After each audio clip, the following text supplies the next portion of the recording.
Fils et du Saint-Esprit. Amen. Le bien de mon Père, bonjour. Bienvenue à cette nouvelle journée de méditation. Nous sommes le 2 janvier et j'imagine que chacun de nous avons passé une belle journée hier où nous avons tous célébré le premier jour de cette nouvelle année qui vient de commencer.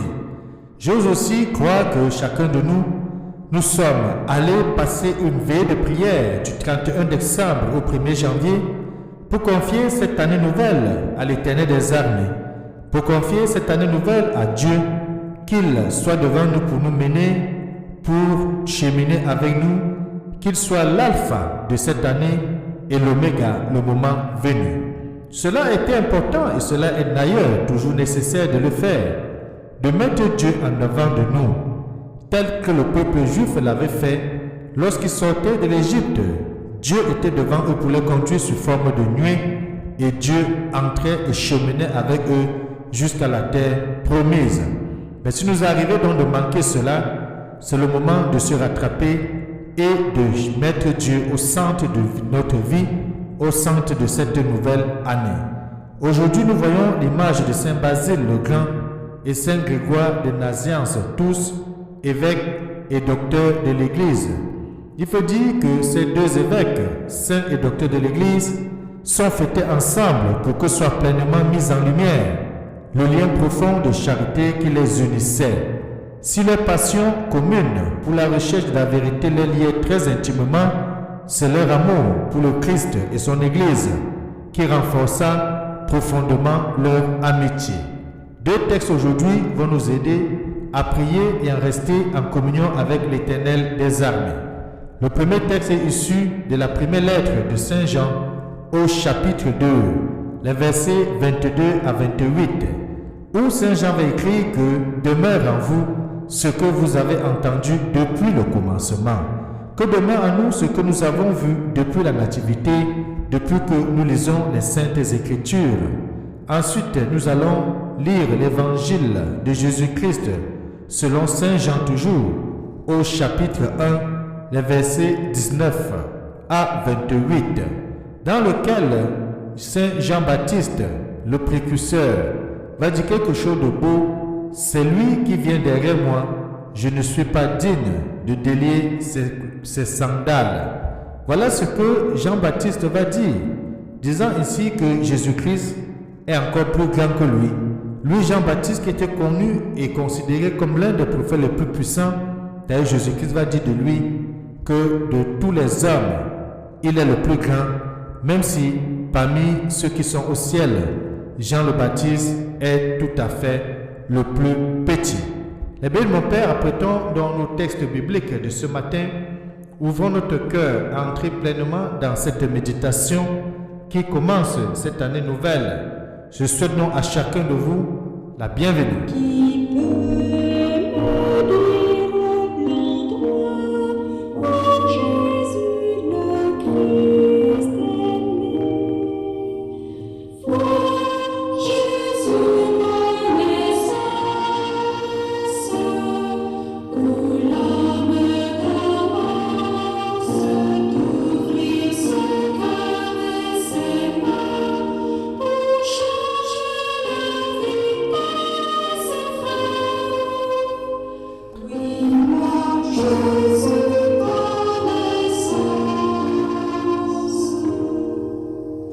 Qui peut me dire là où Jésus est né?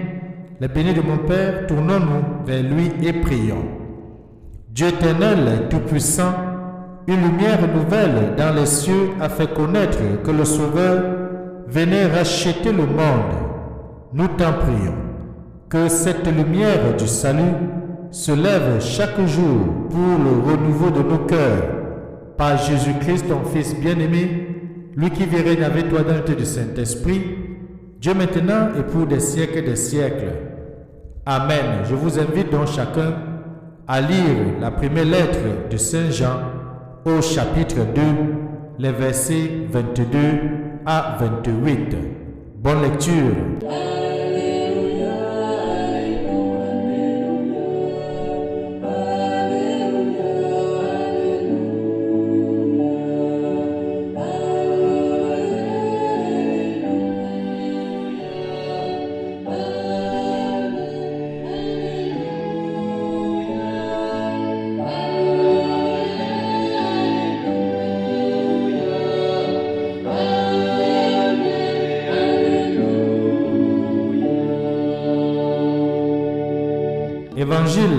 de Jésus-Christ selon Saint Jean, au chapitre 1, des versets 19 à 28.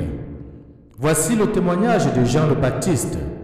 Quand les Juifs lui envoyèrent de Jérusalem des prêtres et des Lévites pour lui demander « Qui es-tu » il ne refusa pas de répondre. Il déclara ouvertement « Je ne suis pas le Christ ». Ils lui demandèrent alors « Qu'en est-il? Es-tu le prophète Élie » Il répondit « Je ne le suis pas. » « Es-tu le prophète annoncé » Il répondit « Non. » Alors, ils lui dirent « Qui es-tu » Il faut que nous donnions une réponse à ceux qui nous ont envoyés. Que dis-tu sur toi-même?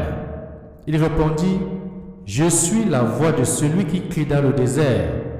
Redressez le chemin du Seigneur, comme a dit le prophète Isaïe. » Or, ils avaient été envoyés de la part des pharisiens. Ils lui posèrent encore cette question. « Pourquoi donc baptises-tu, si tu n'es ni le Christ, ni Élie, ni le prophète ?» Jean leur répondit, « Moi je baptise dans l'eau, mais au milieu de vous se tient celui que vous ne connaissez pas. C'est lui qui vient derrière moi, et je ne suis pas digne de délier la couronne de sa sandale. » Cela s'est passé à Béthanie, de l'autre côté du Jourdain, à l'endroit où Jean baptisait. Acclamons la parole de Dieu. Louange à toi, Seigneur Jésus-Christ. C'est lui qui vient derrière moi, et je ne suis pas digne de délier la courroie de sa sandale.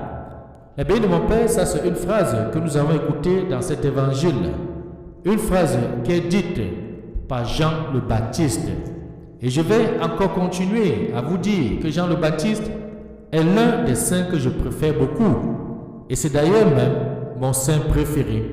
Tout simplement parce que c'est le saint qui a été prévu, le prophète qui avait été désigné et choisi d'après le plan de Dieu pour aplanir le chemin du Christ. D'ailleurs, il se présente comme lui-même.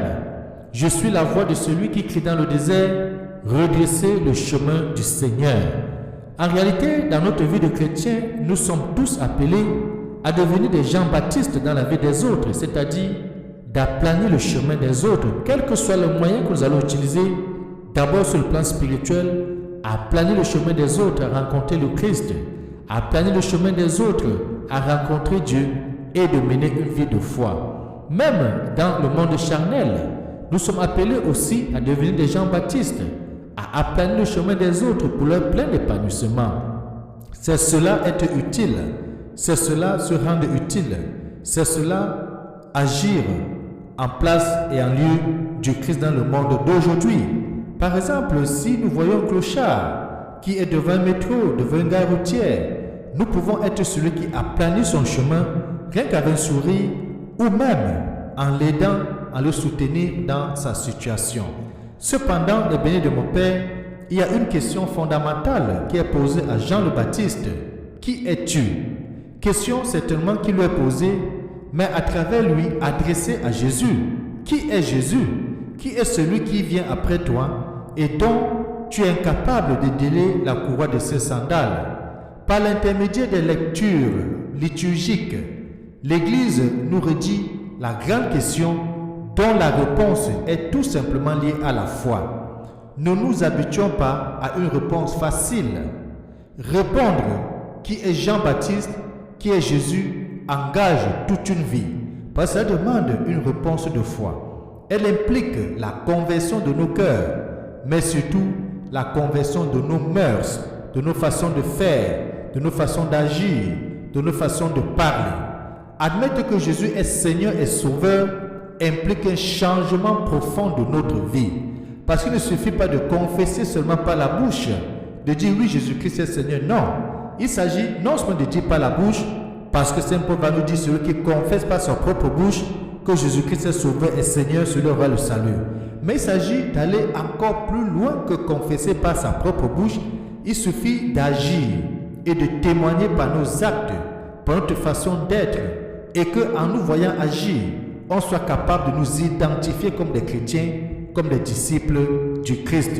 Sans cela, c'est une légère coloration à notre vie, sans plus. Jean-Baptiste renvoie à un autre.